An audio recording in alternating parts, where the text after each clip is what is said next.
Adelante, Ramón. Gracias. Ok.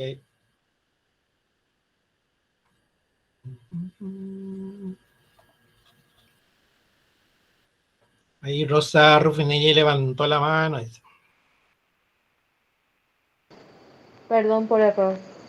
Sí, bueno. Está. Bueno, la idea básicamente en estas jornadas es, yo lo que voy a hacer es compartir con ustedes como una caja de herramientas, digamos, que después vemos cómo vamos haciendo las conexiones con los contenidos en que cada uno de ustedes están trabajando, ¿no? De hecho, cuando uno trabaja en la docencia en el campo de la sociología, trabajo social, en el campo de las ciencias sociales, podemos decir, así como un principio general, digamos, de que cualquier tema va a permitir que lo conectemos con la temática de violencia y discriminación, digamos, ¿no? Porque son como temas que atraviesan un poco los problemas que habitualmente abordamos en nuestras asignaturas, ¿no? Y por otro lado está el desafío de lo que implica el pensar históricamente, el pensar socialmente, antropológicamente, los problemas y las situaciones que enfrentamos en nuestras realidades, ¿no? Entonces ese es un poco el desafío. Entonces vamos a empezar, a ver si ya tengo habilitado el compartir. Ustedes me dicen si se ve.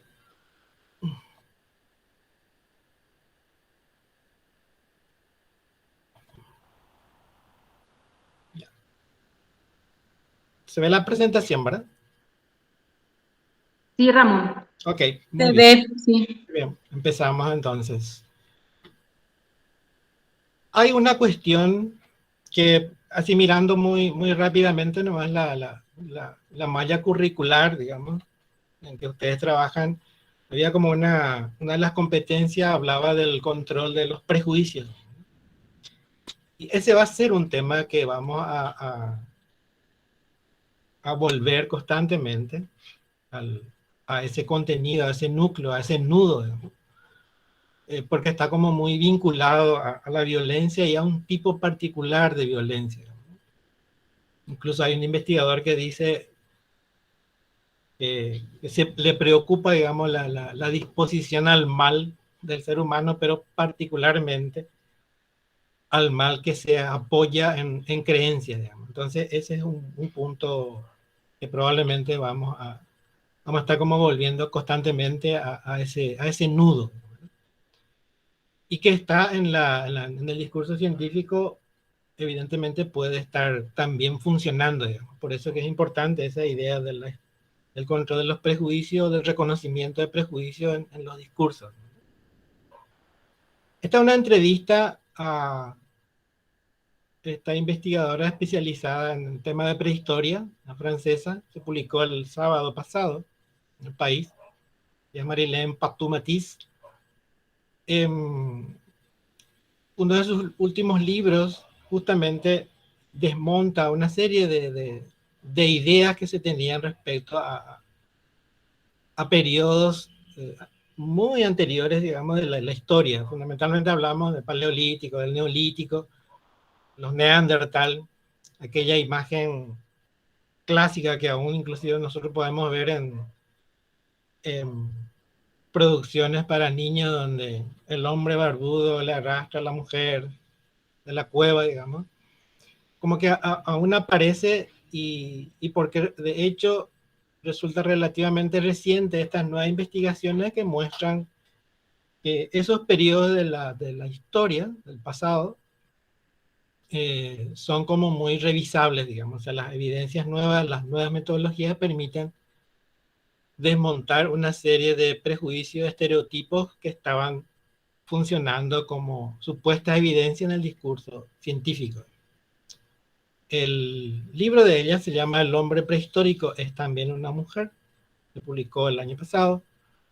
Y hay una serie de cosas que ella menciona que es muy interesante, digamos, ¿no? por un lado, y esto probablemente le toca a cada una de nuestras disciplinas en ciencias sociales, ¿no?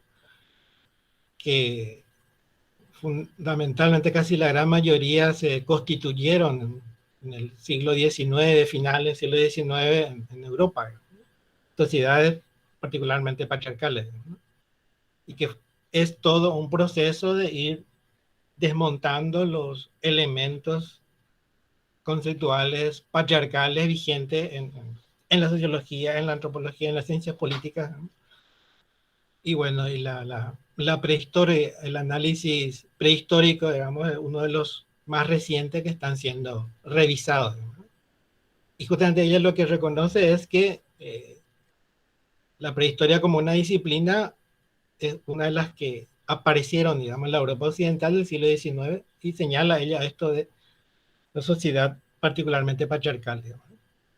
Y encima dice, los primeros prehistoriadores eran solo hombres y pensaron que en ese periodo ocurría lo mismo que en su sociedad, es decir, que las mujeres eran inferiores a los hombres. Ese es como un primer criterio de lo que implica el análisis histórico, por ejemplo. Cuando uno hace análisis de procesos históricos anteriores al que vivimos, es todo un desafío el valorar, analizar la situación, no de los prejuicios y los estereotipos, digamos, que uno tiene en la actualidad. O sea, eso es todo un trabajo, digamos, de requisito crítico para analizar historia o pensar históricamente hechos, ¿no? Porque lo que ocurre es que los hechos históricos lo pensamos siempre desde el presente. O sea, la inquietud surge hoy y empezamos a lanzar la pregunta acerca de nuestro caso, por ejemplo, de lo que fue, no sé, la Triple Alianza, la historia, nuestra misma historia reciente, digamos, para ir entendiendo los procesos que nos han precedido, pero que todavía nos constituyen. Otro elemento que ella señala respecto a estos primeros prehistoriadores, no solamente vivían y pensaban patriarcalmente, sino que estaban muy influidos por la religión. Entonces, como que se suman allí estereotipos y arquetipos provenientes, digamos, de ambos campos, la cultura patriarcal más la cultura religión, como que siguen existiendo ahí. ¿Sí? Esto se han filtrado, digamos, en el análisis de la prehistoria. Entonces, fue normal que en la visión, en el relato hegemónico, podemos decir, de la prehistoria, es que el hombre siempre aparece como el que inventó las cosas, ¿no? Y ha hecho que la civilización avance. Pero ella va a mostrar en este libro, digamos, que no hay pruebas que lo demuestren. Digamos, hay otra historiadora, francesa también ella, que se focaliza en el neolítico y también luego una revisión de miles de artículos científicos publicados, digamos, reformula también el relato acerca del neolítico, digamos, y fundamentalmente el papel de la mujer en esos procesos. Entonces, lo interesante de este análisis de Marilem, que en realidad forma parte, digamos, de un grupo de investigadores e investigadoras que tienen como una mirada más crítica. Casi todos han incorporado y han trabajado el enfoque de género, por ejemplo, en el análisis de lo social. Entonces, las preguntas, las herramientas que ponen en práctica también les permite hacer preguntas y revisar los datos y las nuevas evidencias con otra mirada, digamos, ¿no? Y fundamentalmente poder distinguir, discriminar en la narrativa oficial científica, digamos, elementos de prejuicio que están ahí vigentes como si fuese un relato real, o sea, una evidencia científica. Y por supuesto, uno de los aspectos que se mueve en esto es un poco el lugar de la mujer, ¿no? Acá hay como una muestra muy rápida, digamos, de cómo el discurso científico incluso a nivel del desarrollo de las ciencias o de los campos como la anatomía y la fisiología, tardaron como muchísimo para reconocer, por ejemplo, que la mujer tenía un cuerpo diferente. O sea, durante 2 milenios el ovario careció de nombre propio. Se usaba el griego didimoi, gemelo, que se refería a los testículos. Digamos. O sea, esa referencia, ese vocablo griego se usaba en los manuales de fisiología o anatomía normalmente. Hasta 1700, en Europa occidental, no había palabras ni en lengua vernácula para designar a la vagina como opuesto al pene. Recién a finales del siglo XVIII se empiezan a cuestionar estas ideas. Entonces surge, fin del siglo XIX, aparece, digamos, se constituye en el campo médico una anatomía y una fisiología diferenciada, pero todavía los biólogos, por ejemplo, seguían trabajando con la idea de los roles tradicionales, hombre-mujer, varón, mujer, masculino, femenino. ¿No? Entonces, en estos campos, aparentemente así como muy, muy lejano, digamos, de los prejuicios, podemos encontrar prejuicios y estereotipos, digamos, dificultando el reconocimiento de un sujeto, digamos, incluso en su misma corporalidad. O sea, es mucho tiempo, digamos, 2 milenios, el ovario carecía de nombre propio, implicaba, ¿no?, el no reconocimiento directo de la mujer como sujeto diferente. Y después, el hecho de que este sujeto piense y elabore pensamientos propios, autónomos, y ya fue un escándalo, ¿no?, reconocer eso también. Entonces, en el discurso científico, en los campos en que nosotros desarrollamos nuestras investigaciones, nuestro trabajo como docente, hay todo un trabajo, digamos, de identificar la presencia de estereotipos y prejuicios que están como, pueden estar funcionando como aparentes conceptos objetivos, ¿no? En ese sentido, este libro de Adam Schaff, que es del 68, la traducción al español ya fue en el 73, es un material así como muy interesante. Volver un poco a leer el capítulo 5, por ejemplo, donde habla justamente de este tema de la presencia del estereotipo en nuestro pensar, digamos. Y una de las cosas que dice él es que el signo lingüístico, dice, no viene íntimamente vinculado al concepto tan solo, sino a sí mismo al estereotipo. Entonces, en el fondo nos está diciendo Adam Schaff que probablemente cuando decimos pienso, lo primero que pensamos es en términos de estereotipos, en términos de prejuicios. Por eso se suele decir que uno tiene, que uno puede tener la edad cronológica, digamos, pero uno es tan viejo o tan joven como sus prejuicios o estereotipos, digamos. O sea, en términos de los prejuicios y estereotipos que manejamos, podemos tener una edad muy diferente, digamos, ¿no? O sea, la presencia de esto es muy, muy fuerte, digamos. En nuestra cultura política, inclusive, podemos encontrar la presencia de nudos temáticos muy importantes relacionados, por ejemplo, con la guerra de la Triple Alianza. O sea, imágenes, emociones que se movilizan alrededor de la figura del Mariscal López, de lo que es la guerra de la Triple Alianza. Recuerdan que cuando ocurre el golpe a Lugo, oficialmente se rescata de vuelta la narrativa de los enemigos de la Triple Alianza, digamos, ¿no? O sea, aparece otra vez ese modo de mirar la realidad que aparentemente no, ya había desaparecido, digamos, pero sin embargo estaba como en la superficie. Es decir, la presencia de esos modos de analizar la realidad están como muy vigentes, digamos. O sea, el estereotipo del prejuicio aparece como un elemento primario en el pensar y en el discurso, digamos. Por eso Adam dice esto, digamos, tener en cuenta que en términos de signo lingüístico, el signo no está necesariamente o íntimamente, dice, vinculado al concepto, que nosotros sabemos es en el campo de las ciencias sociales, el esfuerzo que debemos hacer y que debemos trabajar con nuestros estudiantes, el conceptualizar los hechos, ¿verdad? Y todo el trabajo que supone eso, en términos de pensar social o históricamente acontecimientos. O sea, pasar al nivel del concepto es un trabajo lento y es básicamente un esfuerzo que va contra uno mismo, ¿no? Porque tiene que desmontar sus propias creencias. Por eso este segundo elemento que señala Adán también es interesante. Dice, los estereotipos solo surgen cuando están en juego valoraciones relacionadas con la actividad humana, en situaciones y contextos en los que lo que se compromete no son solo las funciones cognitivas del hombre, sino también sus sentimientos, su voluntad.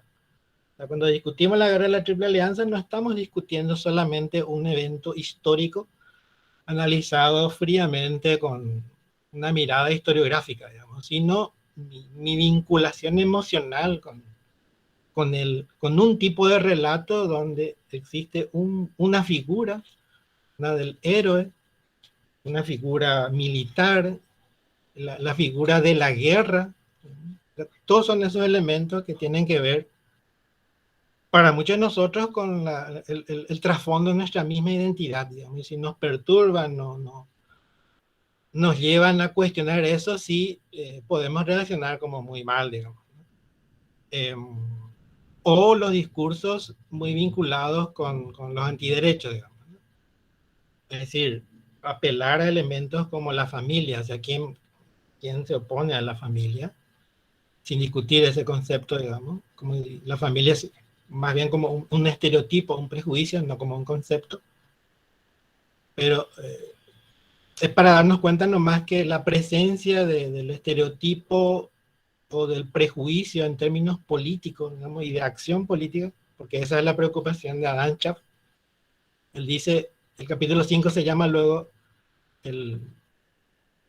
la comunicación, el lenguaje y la acción humana. O sea, hay signos lingüísticos que derivan necesariamente en acciones, digamos, ¿no? La medida que yo pienso, yo siento, yo creo que el mundo es de determinada forma, yo voy a actuar de esa manera.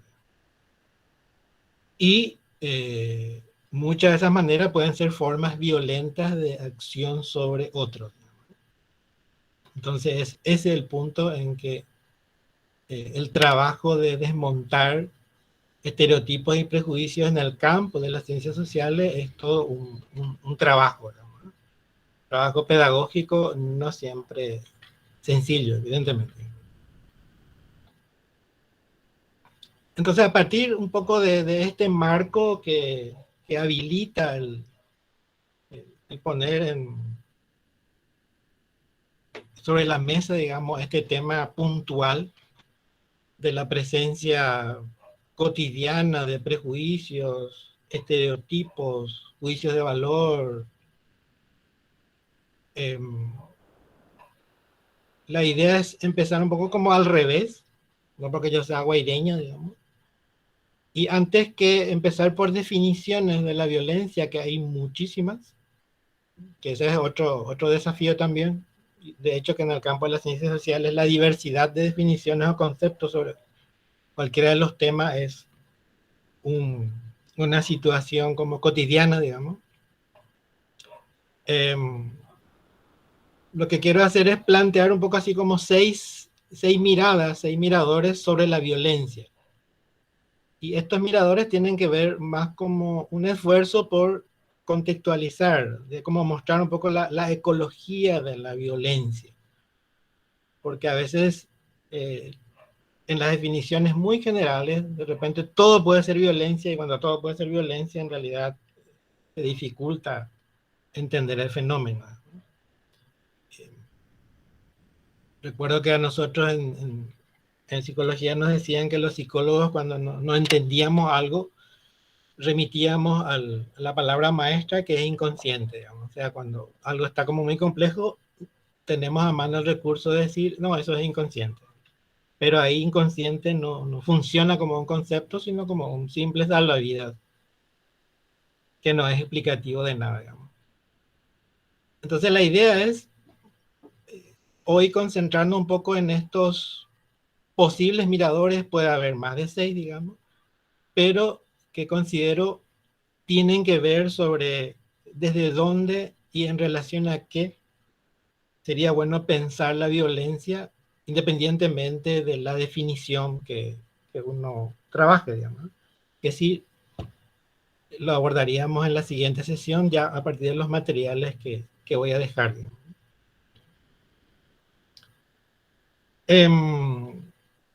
Estos 6 miradores ya no son de ninguna manera un invento mío, digamos. Está planteado por un equipo que ha trabajado un texto que se llama Violencia y Escuela. Entonces, es un equipo de Argentina. La mayoría son docentes que trabajan en establecimientos de educación secundaria. Entonces, ellos son los que plantean un poco estas 6 miradores. El primer mirador lo denominan la fractura. Y tiene que ver con un cambio cada vez más intenso que se está produciendo, de hecho a nivel global, digamos. Vi que en los avances del próximo encuentro sobre sociología acá en nuestro país, vi que la invitada es Saskia Sassen, digamos. Y quizás ella es una de las que están abordando de manera muy interesante este fenómeno de lo global y su impacto. Por lo menos sus obras están traducidas, la gran mayoría en español, entonces tenemos la posibilidad de acercarnos al análisis de Saskia, que plantea herramientas conceptuales muy interesantes para entender esto que subyace un poco a la idea de fractura, digamos. Una de estas fracturas tiene que ver con lo que se conoce como urbanización.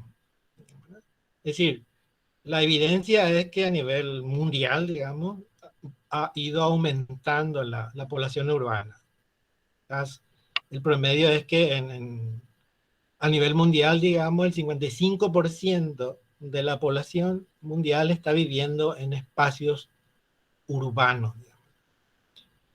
Teniendo en cuenta que nosotros venimos de una especie que ha vivido en espacios muy amplios, digamos, durante muchísimo tiempo. Hay que recordar que, por ejemplo, a nivel mundial, las primeras ciudades sumerias surgieron hace como 6.000 años atrás. Eso en tiempo histórico no es mucho. En Paraguay, ese proceso se registra en un 62,5% población urbana, y las proyecciones nos dicen que esto va a seguir en aumento. Sabemos que este aumento tiene que ver con una fractura histórica que comenzó a registrarse en nuestro país con los territorios rurales, las familias campesinas, digamos. La sociología producida en nuestro país registra, digamos, que probablemente en la mediados de los 70 del siglo pasado empieza ese proceso de descomposición de las familias campesinas. Itaipú, el proceso de la construcción de la represa va a ser un dispositivo acelerador de eso. Y esto no ha parado, digamos, ¿no? El tema que se agrega a esto es que ese cambio, ese desplazamiento,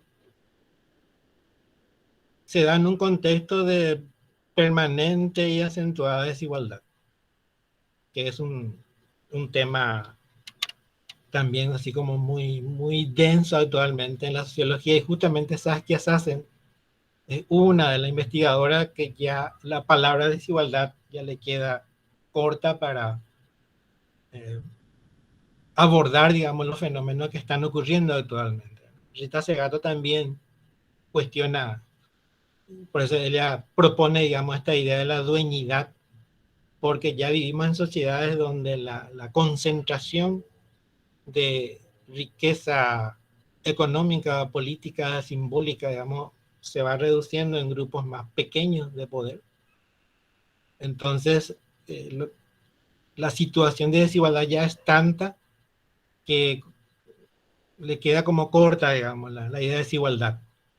Pero, digamos, que ese proceso de fractura de un modo de vivir se va dando no solamente a nivel global, sino en cada sociedad y en Latinoamérica en particular, se da en contextos bastante desiguales, marcadamente violentos. O sea, el desplazamiento de las poblaciones no es un hecho tranquilo, autónomo, de movilización, digamos, sino todos sabemos eh, que eso se da en el despliegue de un modo de producción, digamos.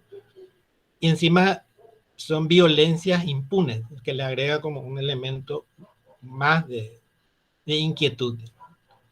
Entonces, en ese contexto de fractura, de modos de vivir, de modos de entender, de modos de relacionarse, como de cara a cara, en modos de comunicarnos, eh, van desapareciendo, digamos, elementos simbólicos, digamos.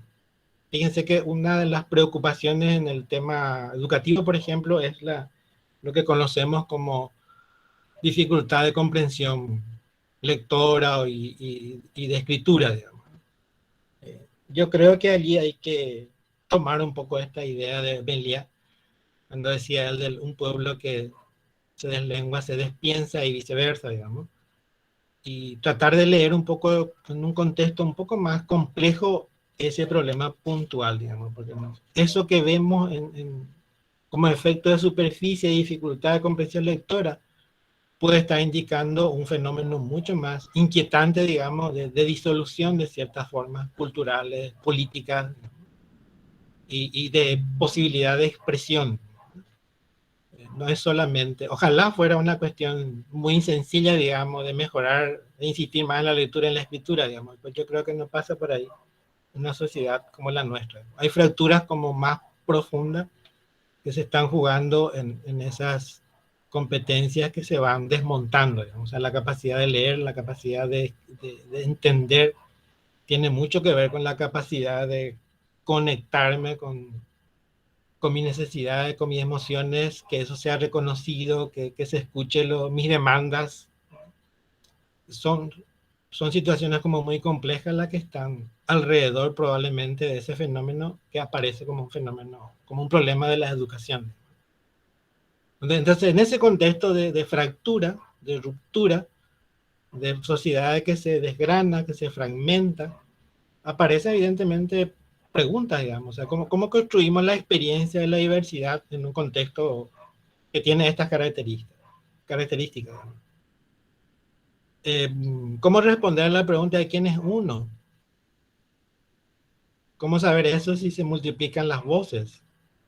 ¿Qué es lo que está, por ejemplo, en juego con el tema de los antiderechos, digamos, ¿no?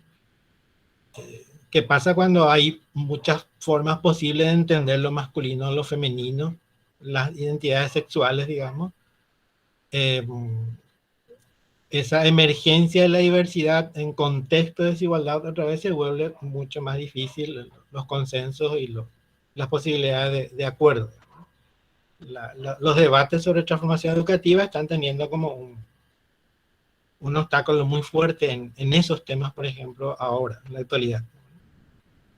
Pero este es como uno de los contextos, uno de los miradores es reconocer que hay este proceso a nivel global y a nivel de nuestra sociedad que tiene su propia historia, digamos, de fracturas, muchas de las heridas vinculadas al pasado reciente, el estronismo, por ejemplo, no están ni remotamente cerradas, al contrario. La actual disputa por el tema de la tierra, los intentos de criminalizar las ocupaciones tienen que ver con esas fracturas que no se han resuelto. Entonces, ¿cómo se entiende lo que se llama violencia, por ejemplo, solamente en un contexto como este? O sea, hay fracturas no reconocidas, pero que siguen desgranando la sociedad y ahí uno tiene que construir su experiencia. Y eso hace que no se vuelva una tarea sencilla el tema de las identidades. Muy pegado a eso está también otro mirador que es el encuentro con el otro. El otro, el gran tema de la filosofía, digamos, tiene como materialidad muy, muy diferente y muy particular en sociedades como las nuestras. O sea, no es el otro abstracto, el otro de la duda existencial, digamos, sino el otro que tiene que resolver su día a día, digamos, en este contexto que hablamos anteriormente. Y hay en esto un nudo tensional que seguramente lo vivimos cada uno de nosotros, los grupos, digamos, las comunidades, las organizaciones. Los seres humanos tenemos un poco esta tensión de que necesitamos de los otros, digamos, pero al mismo tiempo también nos separan creencias, rejas, alarmas, prejuicios, estereotipos. No es tan sencillo, digamos, este encuentro con el otro. Y si llevamos esto al plano de las organizaciones también, o sea, si tenemos la experiencia de haber trabajado con organizaciones o hemos realizado investigaciones o formamos parte de organizaciones, tenemos la evidencia de que no es sencilla la relación y los acuerdos y los consensos. ¿No? No es tan transparente, no es tan espontáneo ese encuentro con el otro para construir algo en común. Digamos, ¿no? Entonces hay como un nudo tensional. Necesitamos de ese en términos emocionales, de afecto, digamos, pero a veces podemos pedir muy mal o no tenemos herramientas, digamos, para dar también al otro lo que uno es. Porque por toda esta cuestión de las creencias, las rejas, la alarma, los prejuicios, los estereotipos que nosotros no los consideramos como tales, sino como la verdad, digamos. Y eso dificulta los vínculos. Esto también en el campo político, digamos, tiene una función. Por eso está puesto esto de que hay que reconocer también la función política del miedo, de la desconfianza, la inseguridad y la figura del enemigo, muy vinculada a esto. En los territorios del norte, digamos, con la presencia, por ejemplo, de la Fuerza de Tarea Conjunta y todo lo que genera la delación, el pago a informante, digamos. En el fondo, eso se sabe, digamos, leyendo los manuales de contrainsurgencia, que no tienen que ver con estrategias para resolver el problema, digamos, sino justamente para tomar el miedo, la desconfianza y la inseguridad y darle una función política en términos de profundizar la desagregación de las comunidades, los lazos comunitarios, los espacios comunitarios, ¿no? Entonces, ese encuentro del otro tiene un contexto también político en cada territorio nuestro y que le marca también sus rasgos. En esto también, por ejemplo, hay que reconocer los territorios muy marcados por la cultura y el poder del narcotráfico, que introduce también otros elementos asociados además de los fuertes componentes patriarcales que tiene, esta serie de creencias, estereotipos y la construcción de enemigos. ¿No? Entonces, en este mirador del encuentro con el otro están estos temas y que tienen funciones políticas muy, muy puntuales. En un libro que es del año 2000, creo que, está entre los materiales que le dejo a Blanca para que lo miren, digamos, que es muy interesante. Se llama Estado de Inseguridad, Gobernar la Precariedad. La autora Isabel Lore hablaba justamente de este tema de la utilización política de estos elementos que tienen que ver con la inseguridad y la precariedad, digamos. Y ella plantea una hipótesis muy interesante, digamos. Dice ella, si no entendemos la precarización, no entendemos ni la política ni la economía del presente. Y luego dice, la precarización no es ninguna excepción, sino que es la regla. Y aclara, porque precarización nosotros podemos entender como una cuestión vinculada a situaciones de pobreza, por ejemplo. Y ella dice, va más allá, significa más que puesto de trabajo inseguro, más que una cobertura social insuficiente dependiente del trabajo asalariado. en tanto que incertidumbre y exposición al peligro abarca la totalidad de la existencia, los cuerpos, los modos de subjetivación. Es amenaza y constricción al mismo tiempo que abre nuevas posibilidades de vida y trabajo. La precarización significa vivir con lo imprevisible, con la contingencia. O sea, el sistema hace como una distribución particular de la precariedad según también las clases sociales, ¿no? Donde la inseguridad y el miedo se distribuye de manera puntual. O sea, hay miedo, hay temor en las altas clases, digamos, como en las clases más precarizadas económicamente, digamos. Pero lo común es esa inseguridad, ese temor, y entonces sobre eso se va a montar una cultura de lo que llama la seguritización de la gestión. Y en este contexto ya no se busca evidentemente resolver la pobreza, resolver el narcotráfico, resolver los grupos insurgentes, sino la palabra clave es gestionar. Es decir, en todo caso no permitir que se desborde demasiado. ¿Por qué? Porque es importante la permanencia de esas situaciones que introducen lo imprevisible, la contingencia, la amenaza, y es un nuevo modo de gobernar. Es la tesis de Isabel que plantea en este libro, que es muy interesante, que lo miremos un poco para acercarnos a situaciones que en nuestro país están ya como hace bastante tiempo, digamos. Y a veces esperamos que el Estado, por ejemplo, resuelva ciertos problemas y en realidad su función es otra cosa, digamos. Con respecto puntualmente al tema de la militarización, ¿no? El otro mirador es la sociedad neoliberal y el consumo. Aquí hay que reconocer que en los años 90 del siglo pasado, nuestro análisis del neoliberalismo iba mucho todavía en la línea de un modelo económico. Entonces nuestros análisis estaban como muy centrados en la dimensión económica del neoliberalismo, porque eso es lo que nos llegaba de manera más directa, digamos, y es lo que analizábamos. Pero sin embargo, probablemente quien nos ofreció las herramientas así como muy interesantes para analizar el neoliberalismo como un modo de gestión de la vida fue Michel Foucault, ya en sus seminarios de los años 70. Entonces la nueva comprensión del neoliberalismo tiene que ver con rescatar un poco los planteos de ese autor. Y ahí es claro, digamos, que el neoliberalismo, más allá de un modelo económico, en realidad se propone como un gobierno de las conductas. ¿En qué sentido?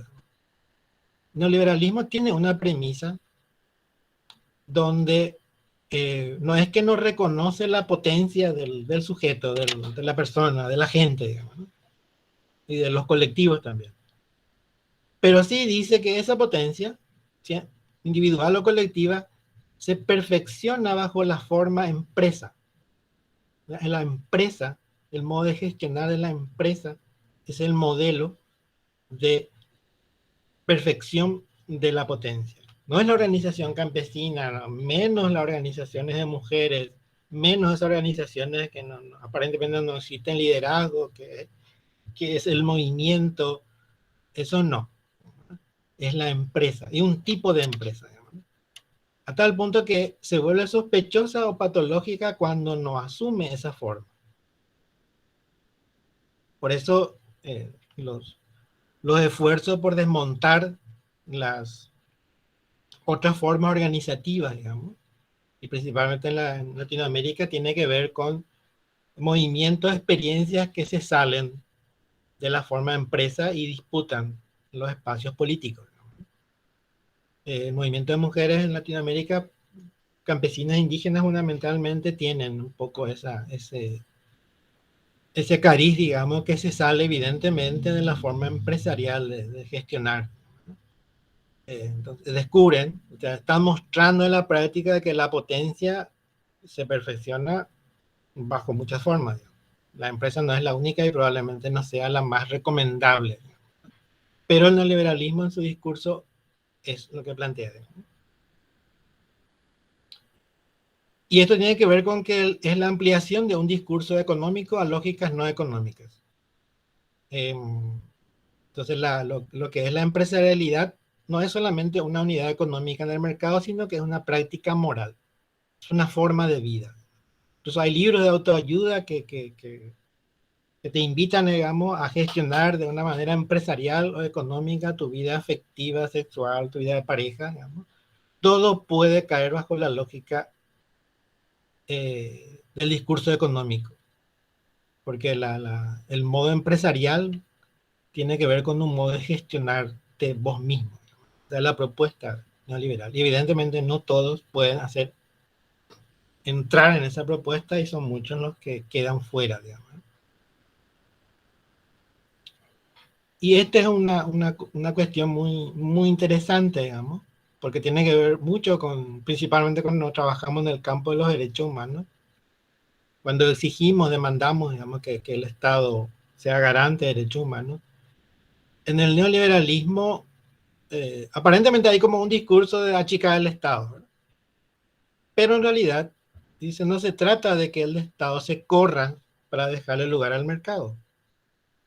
Lo que pasa en realidad es que el Estado actúa de manera notoria para crear mercados.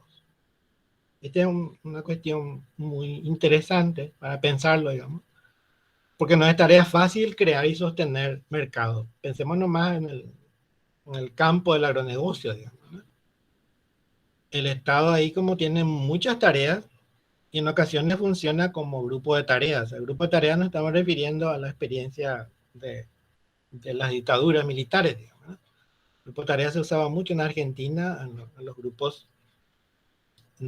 que se encargaban de la captura, secuestro y eliminación de personas, digamos, disidentes al gobierno militar, digamos.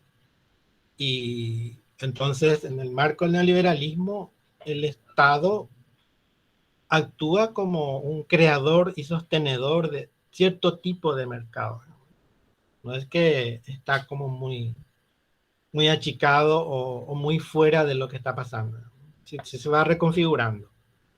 Acá hay estudios que se han hecho sobre esta idea de la captura del Estado que de alguna manera se están refiriendo a esto. O sea, cómo el Estado ese Estado social de derecho que figura en el texto constitucional va siendo como reacondicionado, reformateado a un aparato creador y sostenedor de un tipo de mercado.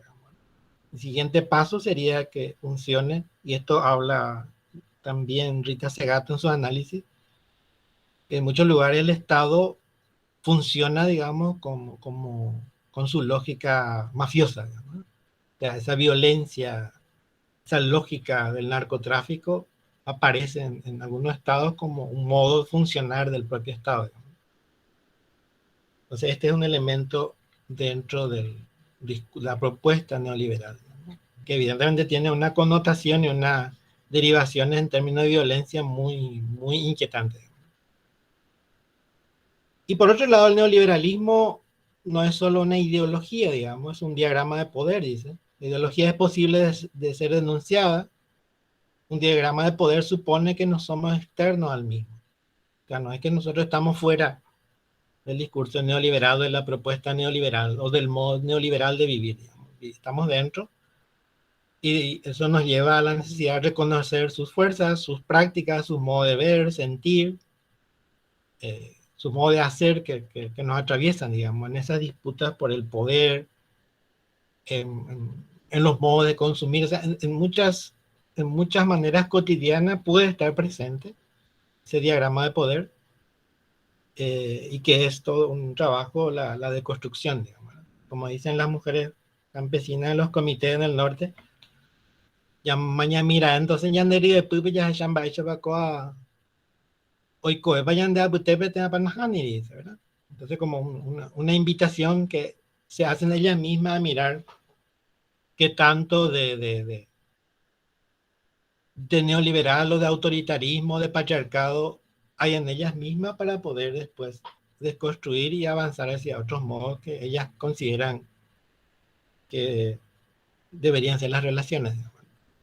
Entonces, es importante reconocer esto, digamos, el neoliberalismo como un diagrama de poder que incluye la ideología, pero no se agota en eso. Es mucho más complejo. El siguiente mirador tiene el nombre de la pasión neotribal.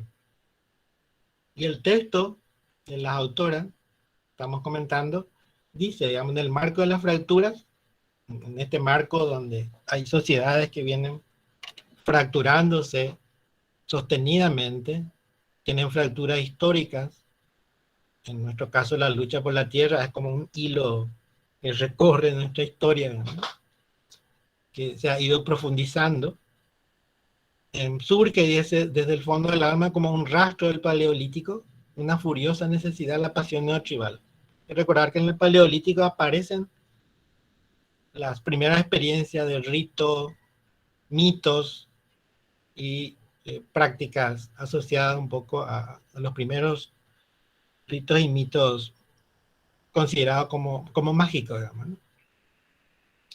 En ocasiones y por ahora muy a menudo vemos que en estos grupos la violencia contra el diferente ocupa un lugar importante.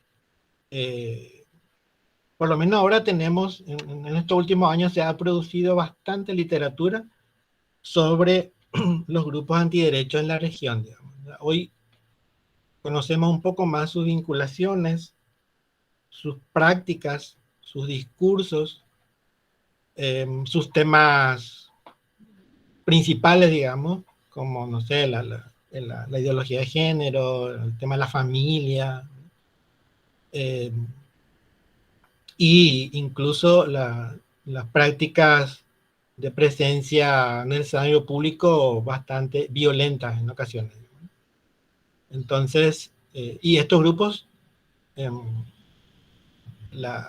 el diferente, que puede tener como varios rostros, digamos, puede ser el gay, el travesti, el feminismo, digamos, pero siempre necesitan de un elemento externo que se configura como enemigo o enemiga, digamos, para defender sus intereses.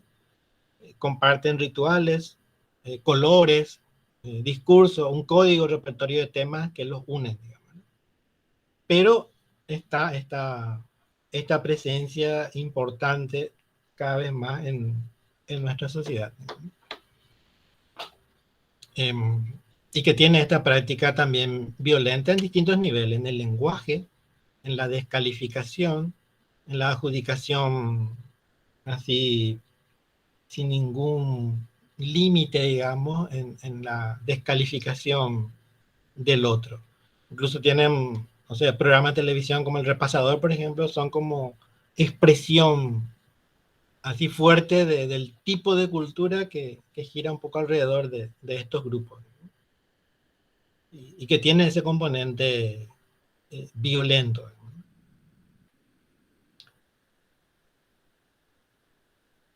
Lo otro es el tema de la pérdida de lo sagrado. En tanto el relato histórico como el relato antropológico, sabemos que nos describieron, cada uno en su modo, mundos, sociedades anteriores que estaban ordenados en torno a una idea de lo sagrado, ¿no? Y ahí sabemos, las grandes creencias, los mitos, las leyendas, permitían generar espacios donde se hablaba del miedo, de la muerte. ¿Dónde se habla de estos temas? Hoy, no, como que hay pocos espacios, digamos. Y conste que la pandemia nos enfrentó un poco a esa situación de desaparición de los rituales por la urgencia. La gente se moría y había que enterrarlo rápido, digamos. Familias que han desaparecido, quedaron solamente hijos e hijas viviendo con tíos, abuelos. Nosotros, por una experiencia que tenemos de conversaciones con referentes de Secretaría de Educación de Gobernaciones, tenemos testimonios, digamos, de docentes que nos cuentan, por ejemplo, en Casapá, nos decían los profesores cuáles son las condiciones para que un niño, un chico así de escolar, pueda hacer sus tareas y le perdió a su familia. Ahora está viviendo con el tío, la tía, digamos, ¿no? Están con depresión. Dicen, ya mi años deprimía, dice, ¿verdad? Y ahora lo vemos. Hay suicidios adolescentes, ¿no? También vinculados a esas pérdidas. Entonces, han desaparecido, digamos, estos espacios. Y por supuesto, no son temas también que se trabajan en el aula. Entonces, estas creencias, estos mitos no tienen como espacio o lugar, pero la necesidad está. Y sabemos que todos los sólidos se desvanecen en el aire, digamos, y que queda en vez de. ¿Será que los discursos antiderecho o los nuevos discursos asociados a ciertos tipos de creencia religiosa intentan, digamos, plantearse como una referencia de seguridad y con el rasgo de que actualmente eso tiene también una derivación política, digamos? O que la violencia a veces, lo que llamamos violencia, funcione como un modo de jugar con los límites. Justamente ahí está una imagen de la serie El Reino, ¿no? Estaba pasando en Netflix. En el primer capítulo hay una escena muy fuerte, digamos, de un juego de ruleta rusa, donde los chicos, los jóvenes que aparecen en el juego, evidentemente por su modo de vestir, por lo que conversan, son de la clase media para arriba de Buenos Aires, digamos. Se encuentran en una casona y juegan ruleta rusa, o sea, le hacen jugar ruleta rusa a un chico que consiguen de la calle. Y bueno, la posibilidad de que en ese juego justo le toque la bala esté en el lugar preciso del cargador y se dispare el arma, es un riesgo, digamos. Y eso es lo que pasa en la escena. Se muere ahí. Un disparo en la cabeza del chico, digamos. Entonces, ese tipo de ceremonias son los que quedan un poco, pero con ese tipo de derivaciones. O sea, son ceremonias así como muy perversas de explorar los límites, pero que terminan con la muerte real y efectiva, digamos. Pero no muere cualquiera, o sea, no muere ninguno de los chicos que presencian, digamos, sino el chico que ellos consiguen de ese sector precarizado, digamos, ¿no? Es una imagen, así como una escena muy fuerte dentro de la serie, digamos, pero que está mostrando cómo en determinadas sociedades, en determinados contextos, ciertos ritos practicados por grupos son evidentemente muy perversos, digamos, porque juegan con estos límites y el tema de la muerte. Pero allí hay como una pérdida de lo sagrado. O sea, recuerdo que en una entrevista Milda Rivarola se refería a una de las consecuencias, decía ella, de la dictadura, es haber transformado la experiencia de la vida en algo muy devaluado. O sea, la vida humana se devalúa, digamos, ¿no? O sea, cuando uno mata al otro y es una política del Estado la eliminación del otro, ese es como la última zona tabú que uno puede atravesar. O sea, si uno atraviesa eso, todo el resto ya es poco, digamos. O sea, la corrupción, el engaño, el fraude político es lo de menos cuando se ha cruzado ese límite. Y ese límite todavía no ha sido reparado en nuestra sociedad, no está reconocido. Queda como una herida abierta todavía. Y sobre eso, sobre esa impunidad, lo que pasa es que las sociedades se fragmentan más y lo que predomina es la lógica criminal, digamos, ¿no? Y evidentemente eso es lo que constatamos también nosotros en nuestra experiencia de investigación y de conversación con la gente. O sea, la pérdida de lo sagrado es un elemento importante ese aspecto sagrado que antes el relato religioso, el relato mítico le confería a la vida, no pudo ser todavía reemplazado por la idea de dignidad de la persona que el discurso de los derechos humanos propone como un núcleo, como dicen las mujeres campesinas, el caraculo de derechos humanos, ¿no? O sea, mirar al, a, al ser humano como persona y todas las consecuencias que supone. O sea, es como mirar enfrentarse a un evento sagrado, ¿no? Pero el discurso de los derechos humanos aún no ha puesto en ese lugar sagrado esa experiencia, ¿no? Entonces está todavía eso como no ocupado.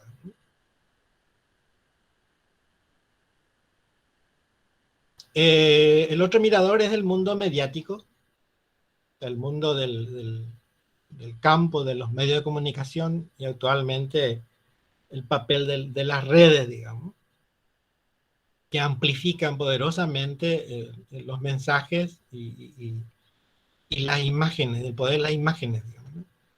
En los años 50, en el campo hasta los 60, por ahí se llegaba un poco a esta hipótesis de que los medios por sí mismos generaban violencia, digamos, ¿no? Pero eso actualmente eso en el campo de la comunicación ya no se habla así porque esa hipótesis no se ha comprobado, digamos, ¿no? Por toda las prácticas de mediación que existen entre lo que emite el medio y lo que recibe el receptor, digamos, hay una serie de prácticas de mediación. Martín Barbero, por ejemplo, es uno de los investigadores que habla mucho de esto. Entonces, esa hipótesis de que los medios directamente generan violencia no está comprobado, pero sí se reconoce que la violencia en los medios puede cumplir una función catártica, eh, más o menos similar a lo que era la exposición de la violencia en el teatro griego.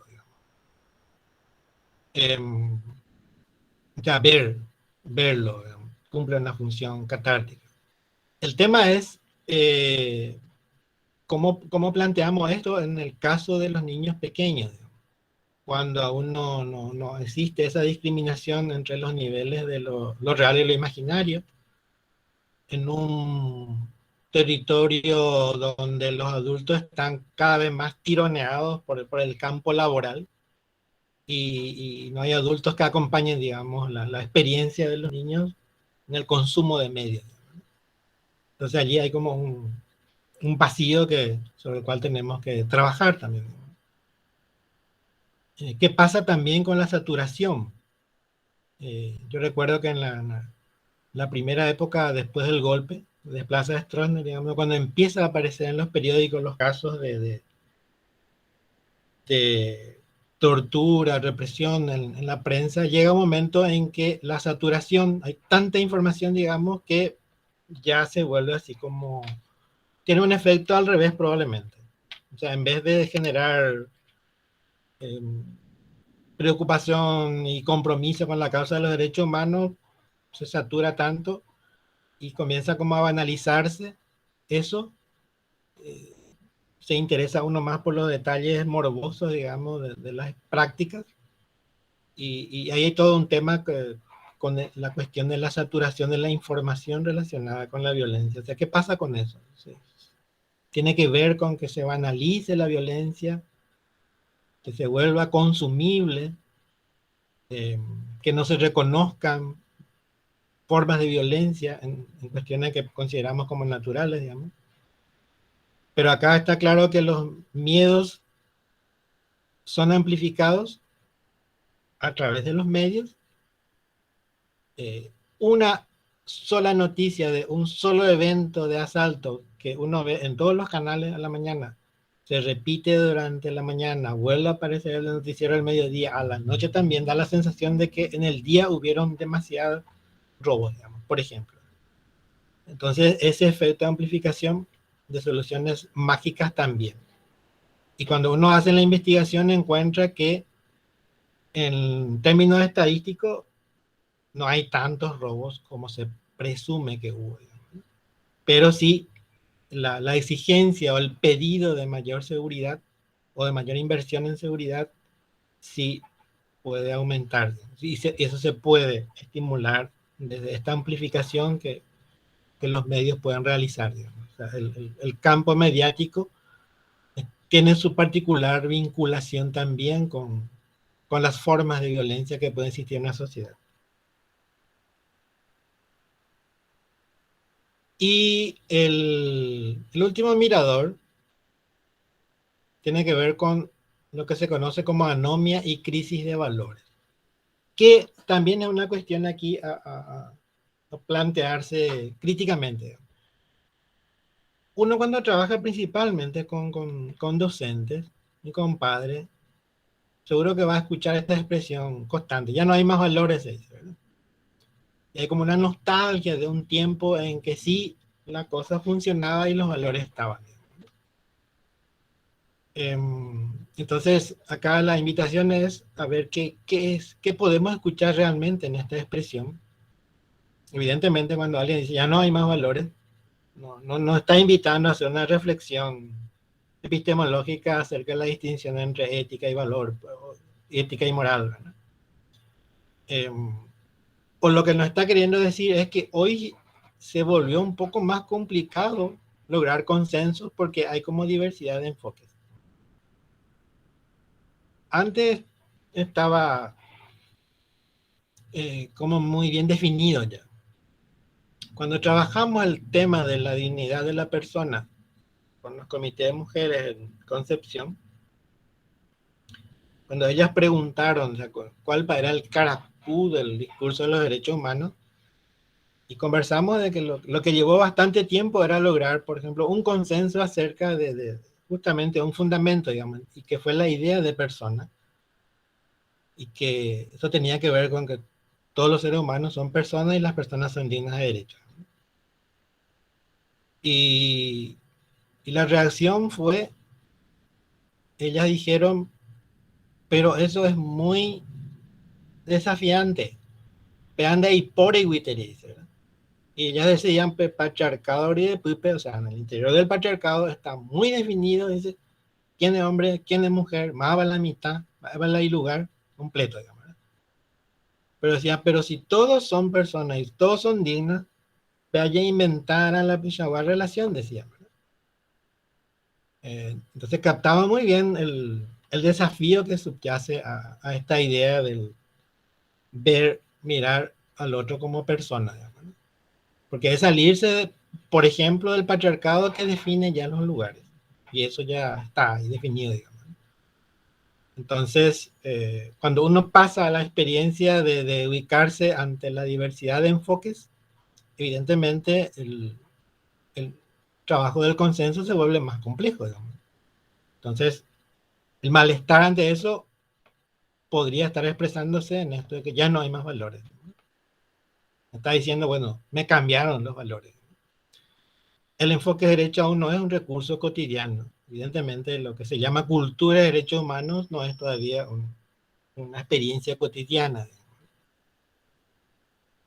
Vemos realmente personas cuando miramos al otro y no sabemos, ¿no? O sea, una experiencia verle al otro como persona, el reconocimiento del otro no es una cuestión espontánea de nosotros, ¿no? Requiere un trabajo que tiene que ver un poco con esto que decíamos al principio, el tema de reconocer y trabajar los prejuicios, los estereotipos y ver que partiendo de allí se abre muchas posibilidades de explorar los vínculos.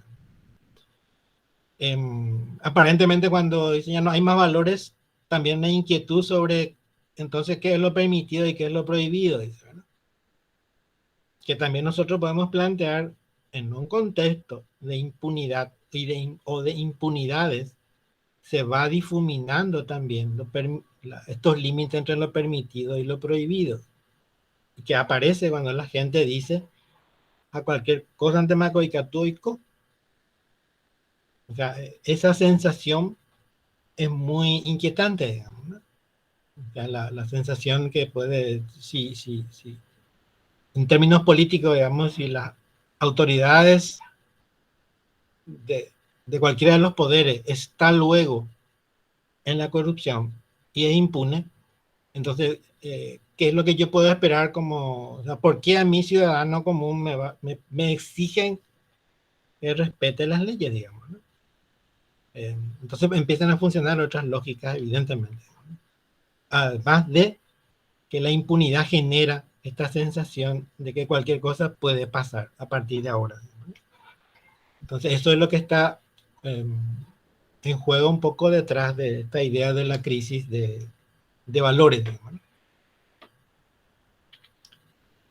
Y bueno,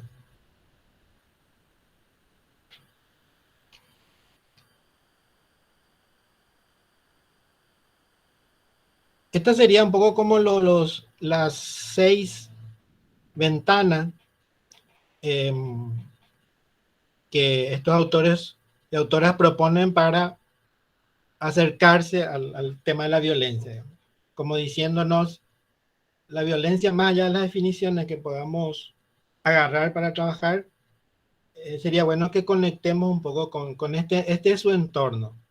Esta es lo que podríamos llamar la ecología en que se da lo que podemos llamar violencia, digamos.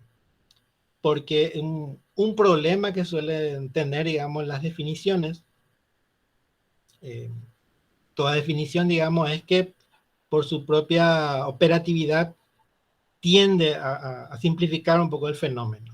Entonces, la violencia es, y ahí empieza el problema.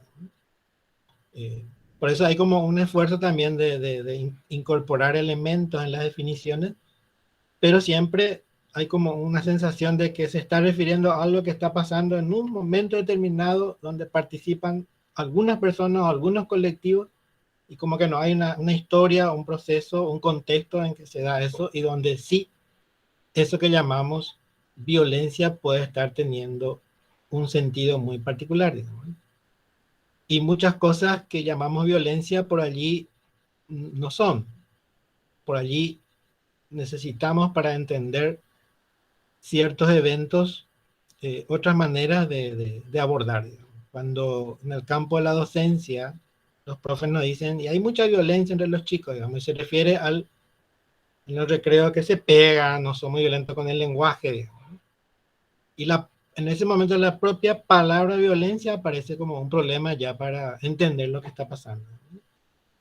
Entonces, por eso considero como muy interesante ver un poco estos miradores y conectar un poco con lo que cada uno trabaja en su materia, en su currículum, sus contenidos, y ver qué de esto está o aborda o puede abordar en determinado momento.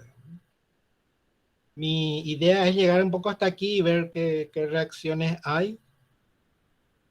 Yo les dejo a Blanca algunos materiales, eh, van como 2 libros, que no necesariamente son materiales para el próximo encuentro, pero sí para que lo puedan revisar cuando quieran, digamos. Uno es el que les comenté, de Isabel, sobre el tema del manejo de la inseguridad, y el otro es el libro clásico, digamos, de Rita Segato, que es Las estructuras elementales de la violencia. Y hay 2 artículos sobre conceptos de violencia que sí sería bueno que lo revisen porque vamos a trabajar la cuestión de lo conceptual de las definiciones en la próxima sesión y a ver cómo avanzamos, digamos. También va a ir un enlace de una entrevista que le hacen a Rita Segato donde ella habla de la violencia y puntualmente de la violencia contra las mujeres y también está planteando sus herramientas de análisis para entender un poco ese fenómeno. Bueno, así que Gracias, Ramón. Muchísimas gracias, Ramón, por este recorrido y por estos 6 miradores que nos das la posibilidad de poder profundizar. Por ahí, si algún compañero o compañera tiene alguna pregunta, alguna consulta, vamos a dejar estos 5 minutos.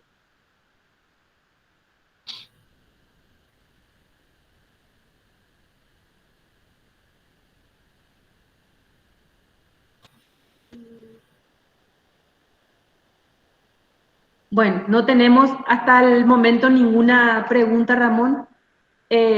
A los compañeros y compañeras vamos a enviarles a sus correos los materiales que acaba de citar Ramón, y nuestro próximo taller sería este jueves 23 de septiembre de 19 a 20 horas. En el correo que le vamos a estar enviando en el día de mañana, vamos a enviarle la fecha de vuelta, el horario de vuelta y el link para que ustedes puedan ingresar en nuestro segundo taller. Y el tercero y último sería el 4 de octubre de 19 a 20:30 también. Así que, y les pedimos que nos puedan dejar, así como nos están dejando sus datos, porque al finalizar el curso y a los docentes, las docentes que hayan participado en los 3 espacios, vamos a tener un certificado que les vamos a estar enviando también por su correo al finalizar los 3 talleres. Muchísimas gracias, Ramón. Muchísimas gracias a los compañeros y a las compañeras que estuvieron hasta ahora. Mucha suerte y nos vemos este jueves. Dale, Gracias. dale. Que pasen bien. Hasta luego, Gracias. gracias. Chao. Hasta luego. Hasta luego. Hasta luego, buenas noches. Hasta luego. No puedo Buenas yo noches. escribir en el chat, pero Aldo López nomás. No sé. Vamos a la siguiente reunión ahora. Nos vamos a la siguiente.